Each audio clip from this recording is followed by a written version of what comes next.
प्रणाम, नमस्कार। बहुत स्वागत है आपका उस कार्यक्रम में जिसका नाम है हे प्रभु आनंद दाता।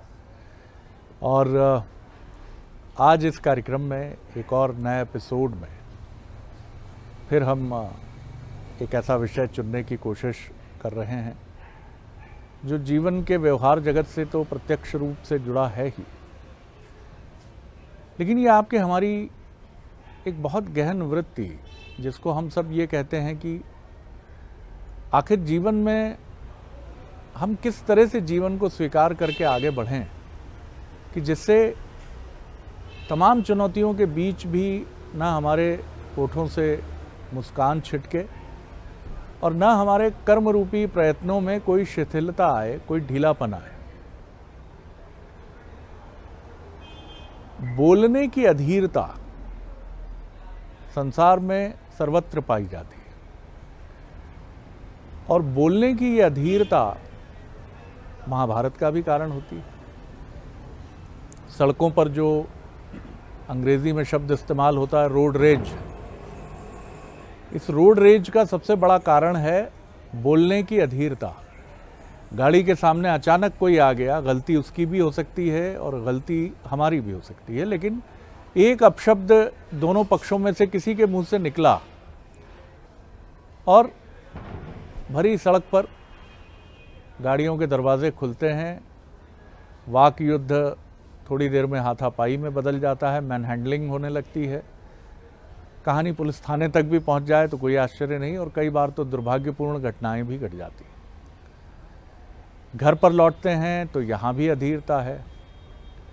आप संवाद किसी से भी कर रहे हों, पत्नी पति से, पति पत्नी से, पुत्र पिता से, पुत्री माता से, माता पिता से, सबको ऐसा लगता है कि अपना पक्ष रखने के लिए उसको ऐसा लगता है कि पहले वो अपनी बात कह ले और उसको पूरा समझा भी जाए।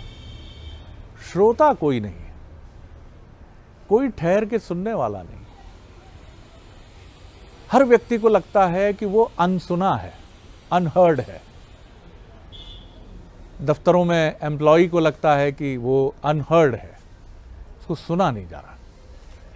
पुत्र को लगता है कि माता पिता उसको अनहर्ड करते हैं, सुनते नहीं।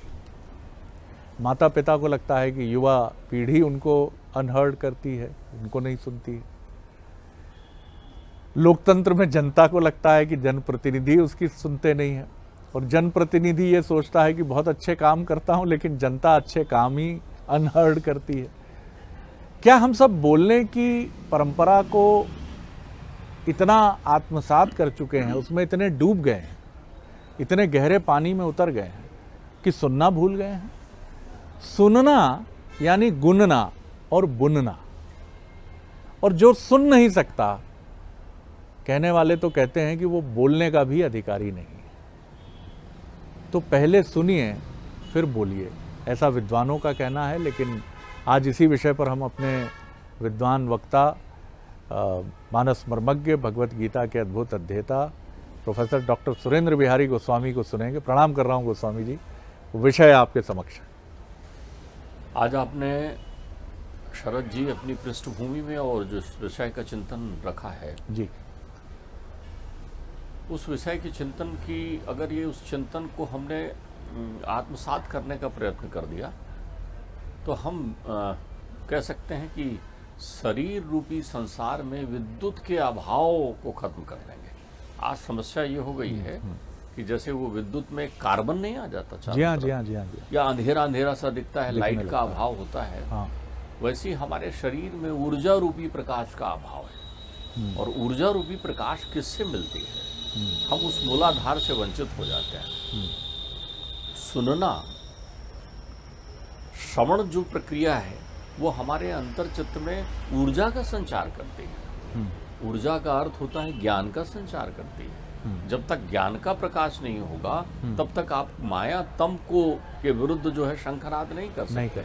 तो यही कारण है कि हमारी आंख तो है, लेकिन उस आंख से जो देख रहे हैं वो प्रकाश में देखने वाला नहीं है, धुंध में देखने वाला है। हम चारों तरफ धुंध में देखने का प्रयत्न करते हैं और धुंध में ही एक परिकल्पना कर लेते हैं कि ये घर है, ये परिवार है, ये तमाम चीजें हैं। धुंध के उस पार देखने का प्रयत्न नहीं करते। एक हमारे गुरुदेव हुए हैं अभी वर्तमान में आदरणीय पंत जी, उन्होंने एक किताब लिखी धुंध के उस पार। तो धुंध के पार देखने की जो प्रक्रिया है उसके लिए श्रवण जो है वो मुख्य हथियार है। श्रवण का बड़ा सुंदर महत्व वर्णित किया गया है। विभीषण पहुंचते हैं श्री राम जी के पास, तो श्री राम जी को उन्होंने कभी देखा नहीं है। तो ध्यान रखिए, जितनी चीजें दिखाई नहीं पड़ रही है उनको पहले श्रवण करना पड़ता है, तब वो दिखते हैं। तो वो जाते ही पहला निवेदन करते हैं, श्रवण सुजस सुन आय हूँ और प्रभु भंजन भव वीर और त्राहि त्राहि आरति हरण शरण सुखद रघुवीर। मैं आपको सुनकर, आपके यश को सुनकर आया हूँ आपके पास में, श्रवण किया है मैंने।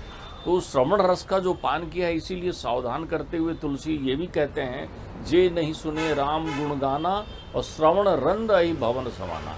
हमने इतने सुंदर यंत्र को, जो विद्युत का मूलाधार है, विद्युत का मूल केंद्र है, जिसको हम कर्ण कहते हैं, उसमें कर्ण पिशाचिनी को बिठा रखा है। पिशाचिनी क्या है? जो विषयों को सुनकर प्रसन्न होती है। आप हमेशा वो सुनना चाहते हैं जो आपका मन सुनना चाहता है। आपका मन हमेशा वो सुनना चाहता है जो उसके चित्त में विद्यमान होता है, और चित्त में हमेशा वो विद्यमान रखते हैं जो विषयों को सानिध्य से आप प्राप्त करते हैं। तो आपने काम, क्रोध, लोभ, मद, मोह, मत्सर इत्यादि इत्यादि विषयों को हृदय में धारण कर लिया है, वही बातें आप सुनना चाहते हैं। उसी को सुनने की प्रक्रिया कर्ण पिशाचिनी की प्रक्रिया है। वो फिर सर्प का बिल बन जाता है। तो श्रवण करना एक बहुत बड़ा मूलाधार है। श्रवण सुजस, इसलिए वो कहते हैं हमेशा सुजस सुनिए, अच्छा सुनिए। अब सुनने में क्या होता है, हम बोलने की अधीरता में ये भूल जाते हैं कि बोलने के लिए शब्द और ज्ञान कहाँ से लाएंगे। श्रवण से एक बालक जो है सबसे पहले संसार में जब बोलना शुरू करता है तो कैसा शुरू करता है? आप उस अबोध बालक, वो तो रोना जानता है, उसके पास शब्द नहीं है, तो आप उस बालक को बोलना शुरू करते हैं। वो जिन जिन शब्दों को सुनता है उसी को तो बोलता है। आप कहते हैं बेटा माँ माँ आजा आजा, तो वो भी अपनी तोतली भाषा में आजा माँ कहना शुरू करता है। सुना वही बोल रहा है, ध्यान रखिएगा। तो हम जो बहुत ज़्यादा बोल रहे होते हैं वो व्यर्थ सुनते हैं। तो जब व्यर्थ सुनते हैं तो अनर्थ बोलते हैं। हमारी समस्या दूसरी हो जाती है ना। हम सुनते व्यर्थ हैं तो अनर्थ बोलने लग जाते हैं हम। तो सबसे पहले हमें सुनने के संबंध में सोचना चाहिए। सुनना भक्ति है, और भक्ति में भी पहले नंबर की भक्ति है। श्रवणम कीर्तनम विष्णु, वाह, ये सुनने की भक्ति है। तो हम अपने श्रवण की उस अनूठी कला से वंचित कर लेते हैं अपने आप को, जो परमात्मा ने ये ज्ञानेंद्रिय के रूप में हमको दिया है। सबसे सुंदर शक्ति है श्रवण शक्ति। समाधिस्थ व्यक्ति भी अंतर्मन की उस शंखनाद आवाज को सुनता है जो प्रणव ओंकार के माध्यम से ईश्वर बुलाती है। इसलिए लोग कहते हैं ईश्वर की वाणी उन्होंने सुनी। कृष्ण का जन्म होता है तो आकाशवाणी होती है, तो उसको कौन सुनता है? जिसका श्रवण रंध ठीक होगा वही सुन पाएगा। परमेश्वर की आवाज भी यदि आप सुनना चाहते हैं, सत्संग की कीर्ति पताका भी आप श्रवण करना चाहते हैं, तो आपको अपने श्रवण रंध में कर्ण पिशाचिनी को हटाना पड़ेगा। बहुत बढ़िया, ये बहुत मूलाधार होता है। जैसे एक बालक जो है जब पहली बार महाविद्यालय में जाता है युवा होकर, तो वहाँ उसको लगता है कि वहाँ का वातावरण देखता है तो पहली बार वो स्वतंत्रता की अंगड़ाई लेता है कि स्कूल महाविद्यालय के अनुशासन से मुक्त होकर वो वहाँ पहुँचा है। तो उसका चित्त वहाँ के बाहरी वातावरण में लगा रहता है। बोलने वाले, व्याख्यान देने वाले जितने भी प्राध्यापक आते हैं वो तरह तरह के बोलते हैं अलग अलग विषयों पर, लेकिन जिन्हें श्रवण का अभ्यास होता है वो हर विषय को बहुत अच्छे से सुन लेते हैं, और जिन्हें नहीं होता वो कुछ एक कालखंडों को अटेंड करता है, कुछ एक कालखंडों में कहता है क्या सुनना हिंदी को, क्या सुनना साहित्य को, क्या रखा है गणित में। सभी ज्ञान है, लेकिन आपने चूंकि श्रवण का अभ्यास नहीं किया है तो कुछ आपको सहज सरल लगते हैं, कुछ कठिन लगते हैं। जो कठिन लगते हैं उसे जरूर सुनिए आप। जितनी भी विषय वस्तु कठिन लगती है, श्रवण के अभ्यास के लिए 3 सूत्र बताए गए हैं। 3 सूत्र को जीवन में बहुत अच्छे से समझना चाहिए। सबसे पहले ये है, बोले कम सुने ज्यादा, या बोले ही ना सुने पहले। पिता पुत्र के मध्य संवाद हो रहा है तो अब यहाँ तय करना पड़ेगा कि कौन पहले सुने। पुत्र को सुनना है, पुत्र सुने कि पिता क्या कह रहे हैं। हो सकता है पुत्र पढ़ा लिखा हो, उसकी भाषा श्रेष्ठतम हो चुकी हो, वो अंग्रेजी आंग्ल ज्ञान इत्यादि से संपन्न हो, वो अपने आप को आधुनिक मान रहा हो, और गांव के पिता, गांवड़े पिता कुछ कह रहे हो तो ये धर्म बना ले कि यदि मुझे माता पिता गुरु बड़े जो भी कहेंगे मुझे सबसे पहले उसे सुनना है। तो बोलें कम, सुने अधिक, अधिक। या बोले ना सुने, पहले श्रवण करें अभी। फिर जो आप श्रवण कर रहे हैं उसका अनुसरण करने का प्रयत्न करें, अपने जीवन में उतारने का प्रयत्न करें। दूसरा है आचरण में लाइए। अब आपने सुना लेकिन आचरण में नहीं ला रहे हैं आप, तो अगर आप अपने आचरण में नहीं ले आएंगे तो सुनी बातें को आप ये कह के भूल जाएंगे, वो तो कहते हैं, उनका क्या है, ऐसा थोड़ी होता है। तो जो वो कह रहे हैं उसको आप अपने आचरण में लाइए।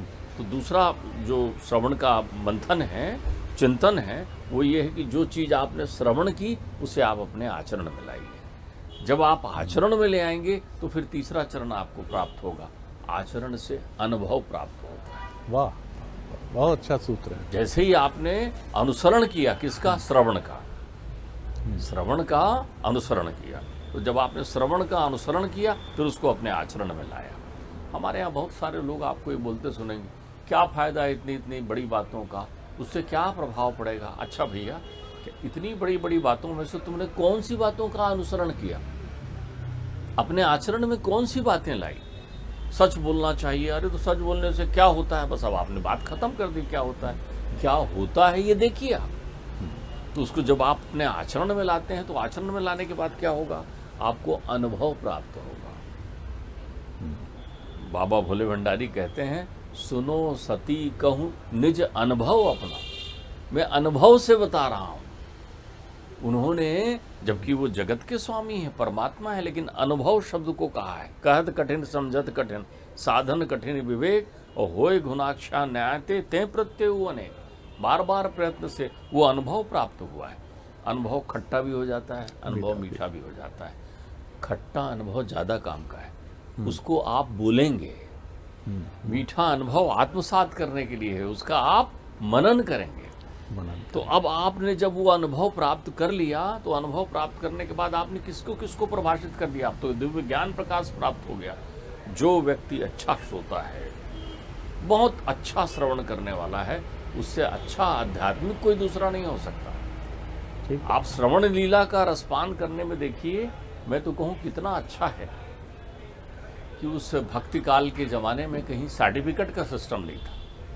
वरना जितने संत महात्मा हुए हैं सबसे आप बोलते कि रसखान जी आप बताइए कहाँ तक पढ़े हैं, तुलसीदास जी आप कहाँ तक पढ़े हैं। ये सब ने श्रवण किया है अपने गुरु को। और जो श्रवण कर लेता है वो प्रमाण पत्रों की मर्यादा को पार कर जाता है। इसलिए गांव में बैठा हुआ उस आदमी से आप जाके पूछो, जीवन का सारा अनुभव उसके पास है। वो जानता है कि जीवन में कौन कौन सी चुनौतियाँ आ सकती है, उसने श्रवण किया है। अब श्रवण करने के बाद बोलने की अधीरता आपको छोड़नी है। तो आपको, मैंने अभी आपसे कहा है कि अब अनुभव आपको प्राप्त हो गया है, तो जो श्रवण किया है, कहत कठिन समझत कठिन, अभी आपको समझने में भी कठिनाई होगी, कभी पढ़ने का प्रयत्न करिए। आपने क्या पढ़ा है? आज के युवा तो वही पढ़ते हैं ना जो उनके मोबाइल में मिल जाता है, उसको पढ़कर ही वो बताते हैं। तो मुझे ये बताइए, मोबाइल में जो कुछ भी आप पढ़ रहे हैं, उस मोबाइल नामक यंत्र में किसी ने भरा तो होगा, तब तो पढ़ रहे हैं। सही बात। लेकिन जहाँ से भरा है उसे पढ़िए ना, मूलाधार से जहाँ से भरा है। आप छोटी छोटी, कभी आप गीता के पन्ने पलटने का प्रयत्न करिए ना, एक कष्ट होगा। बहुत बार आप कहते हैं, ओ रामायण में ऐसा लिखा हुआ। अच्छा, लिखा हुआ है कि नहीं लिखा हुआ, रामायण पढ़िए। तो रामायण के पन्ने, जिस दिन पहला ऐसी किताब जिस दिन आपके हाथ में आती है, उस दिन सौभाग्य चमकने लगता है आपके आसपास। वाह। वर्षा होने लगती ऊपर से पुष्पों की हाँ, आज ये नर जो है नारायण पद का अग्रगामी हो गया है, आज ये इतना सुधिशील हो गया है, आज ये अपने नश्वर काया को अमर बनाने के लिए चल निकल पड़ा है। इतना किताब तो वो है कि ग्रंथ का स्पर्श आप कर लीजिए। आप सोचिए कितने लोग हैं जिन्होंने, मैं खासकर हमारे इस कार्यक्रम को देख रहे युवाओं से कहता हूँ कि आप में से कितने लोग हैं जो चिंतन करिए कि आपने कभी मानस को हाथ में लिया है। जिस दिन ले लें उस दिन मन शुद्ध हो जाएगा। पहला तो स्पर्श का प्रभाव होगा।